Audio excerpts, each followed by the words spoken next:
Do you agree that LeBron has a better supporting cast in L.A.? No, and for the very reason that you just read at the end. This team is full of unproven young stars that we don't know. Kevin Love is better. And Kevin Love has some down games and makes you scratch your head, but he's better than anybody that's on the Laker roster right now. And none of these guys are conducive to what LeBron does really well. Over the last decade, he was surrounded by shooters. They put the roster in. They got him a Shane Battier. They got him a Kyle Korver. They got him a J.R. Smith. They got him a Ray Allen, Mike Miller. They got him guys that can shoot. LeBron loves to play at pace, get up and down, but when he drives the basket, they come to collapse. He's kicking it for threes. What are these guys going to do? I mean, you're talking about young, talented guys that won 35 games, and none of them do really well what LeBron needs them to do. So I get it. Maybe defensively they're better because when you put Kuzma or Ingram and some of these other guys, Skip, on the court, they can switch everything. And that seems to be where teams are going. What everyone is doing, how do we beat Golden State? Houston came the closest, took them 7 games by switching everything. P.J. Tucker, Ariza, and Clint Capella, they were switching everything. So they do have athletic guys, from Kuzma to Ingram to LeBron. If you bring in Stevenson, you bring in all these guys off the bench, Skip. Okay, yeah, they can switch everything. But just looking at it, oh, well, they're younger. I mean, they got a bunch of guys under 25. What does that prove?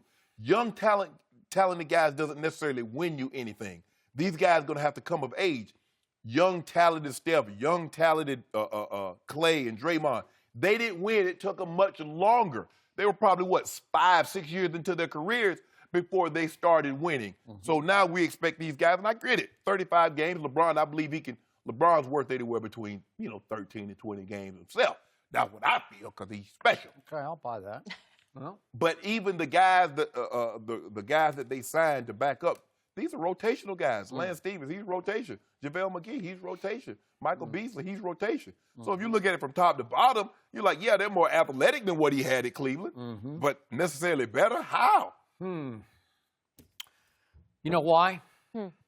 Because this Lakers roster has more upside. I know what the Cleveland roster is, and I agree with your take. It was pretty good, but it was what it was and is, right? Like it's not going to get – there's no more upside to all these guys LeBron was playing with a year ago, right? There was no crashing through the ceiling. They had bumped their heads on the ceiling. They had bumped their heads on the ceiling, and it was a pretty high ceiling. Obviously, they needed LeBron to be the sun to all their moons. But in this case – this team not only has more upside, I think this team has more, as Rondo said yesterday, there's more dog in this team. There's more fight in this team. There are more guts in these players, I believe, than what LeBron had last year. And ultimately, that's going to cost you if you don't have a lot of dogs around. I mean, dogs in a good way.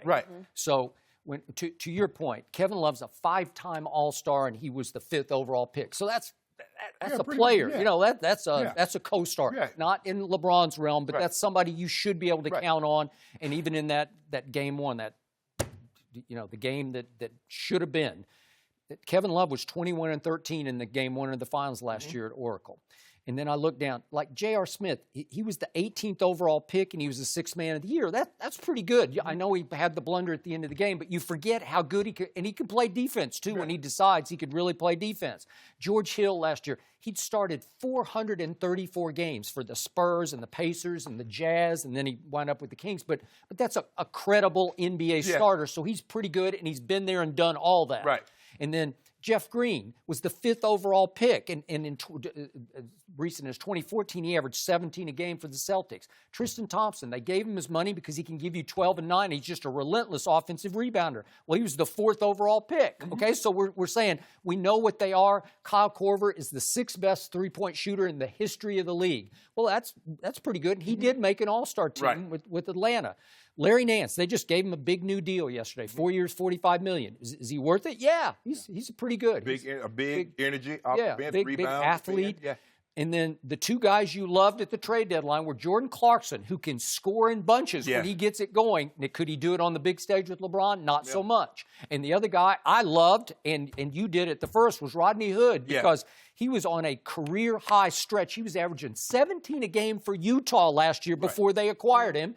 And He's making 39% from three, and he'll defend because he's like 6'8" with long arms. So again, could he do it before he got to Cleveland? Before you put him on LeBron's stage, he was really good. He was good on the Utah stage. A little tricky to coach and whatnot, but he didn't live up to what we thought he might be. But I've just outlined a team there. That's a pretty good supporting cast. But how tough mentally is that supporting cast? Well, it was tough enough that when LeBron went for 51-8-8 in Game 1 at Golden State, they had the basketball with a chance to win the game at the end of regulation. Right. So that's how good that roster was. Because you can't tell me it's a bunch of junk if you can do that to Golden State in Game 1. Well, that's my argument I'll be telling you about Tom Brady. Yeah. You can't say he has a bunch of junk when he continuously gets the AFC Championship games and Super Bowl. But what J.R. Smith did is that virtuoso that LeBron had painted, the Mona Lisa, J.R. Smith took a Sharpie and drew a mustache on it. That's what he did at the end of the game. No, you know why? Because it was a bogus Mona Lisa already. No, it wasn't. It was a counterfeit Mona Lisa. It's priceless. No, it was counterfeit because Mona Lisa had the basketball in his hands, right? With you're down one with really 20 seconds left in the game. You can make you can do whatever you want to do with the basketball. If you don't mind me asking, that's not Mona Lisa. If you don't mind me asking, he passed it to George Hill on Sunday night. Tom Brady leads his team down. Gostkowski kicks the game-winning field goal. Why do we have to keep going back to Tom Brady? He doesn't belong in the same sense with LeBron. You're disrespecting Tom Brady to bring him into this conversation. Just bear with me, Skip. Because we're talking about the counterfeit Mona Lisa. Okay, just bear with me. Yeah. If Stephen Gostkowski misses that field goal, nobody's going to say Tom Brady should have threw the ball in the end zone. He should have took it off of Gostkowski's foot. Yep. But LeBron James makes the play. George Hill is an NFL player. If he makes the layup, he makes the free throw, we're not having this conversation. My point is, different game, different circumstance. Why? Different. Why? It's a field goal kicker. It's his job. What is George Hill's job? It's a chip shot. What is George Hill's job? They put it in Mason Crossbar's hands last night because it's a chip shot. What is George Hill's job, Skip Bayless? Not to do that. He'd never played in a finals game. That was his first finals game ever. Oh, my goodness. Okay? Skip, it's all, guess what? Michael Jordan had a first finals game. Wait, who's the best player on the planet? Oh, that's according to you. It's LeBron James. But obviously, you say that about Tom Brady. So why would he rely to a field goal kicker when he can miss it? It's part of the rules of the game. It's part of the rules of the game that you can pass the ball to a guy that's up in the basket. If you're that good and you've made uncharacteristically 7 of 14 shots from outside the paint in that game, you just pull up. You got the defense. Wait a second. You got the switch you wanted. You got little Steph on you. He's 6'3", you're 6'9". So you got him right just beyond the free throw line. You just rise up just the way Michael Jordan did in Game 6 at Utah. You rise up and you hold the pose. That's what you do. If you don't mind me, rise up and hold the pose. I still got a picture of Michael holding the pose right there. And you can see the horror and the looks of all the Jazz fans down in the end zone because they're seeing the ball swish. That should have been LeBron in Game 1, and it should have been over at the buzzer. So if you don't mind me asking, so he was 7 of 14, which means he had missed 7 shots. So he wasn't perfect, right? Well, I mean, but for LeBron James, from distance, he just doesn't do that ever. Yes, that was his career outside shooting night. Well, look, considering this is the first time someone had ever scored 50 points in a finals game and lost the game, lets you know what he was doing in that game. But don't get me started on the meltdown that then occurred on the bench. It was an all-time meltdown, superstar meltdown. Skip Bayless, we're talking about... It was like a microcosm of the 2010 finals. All I'm saying is this. These guys are young. Brandon Ingram was the number 2 pick in the draft. Lonzo Ball was the number 2 pick in the draft. Yeah, they're talented, but they haven't proven anything. And my other problem with this is island of misfit toys. I don't get where all the pieces fit together. So I look at the roster, and I'm starting to really like it. And I'm saying, boy, if Brandon Ingram, if Lonzo, and the scout that we're quoting here, the anonymous scout in Sports Illustrated, he's concluding that Brandon Ingram does not fit with LeBron. That's his conclusion, that Lonzo definitely is not a fit with LeBron. So he's saying that come crunch time, or certainly playoff crunch time, that both Brandon Ingram and Lonzo Ball will be on the bench. He's not seeing them as part of this. He says that their closing lineup will be LeBron and Josh Hart, who he thinks has a lot of dog in him because he can play both ends of the floor and defend. Josh Hart will be the glue to the team, according to this scout. And then Kuzma, who's definitely got green light dog in him. Will he not just shoot it at the earliest little whim? and then KCP and Rondo. That's how he's got this team finished. Well, for me, Skip, I really never saw the fit between Lonzo and LeBron. I don't either. I never saw the fit. Now, I mean, are they like-minded? Yeah. Right. Yeah.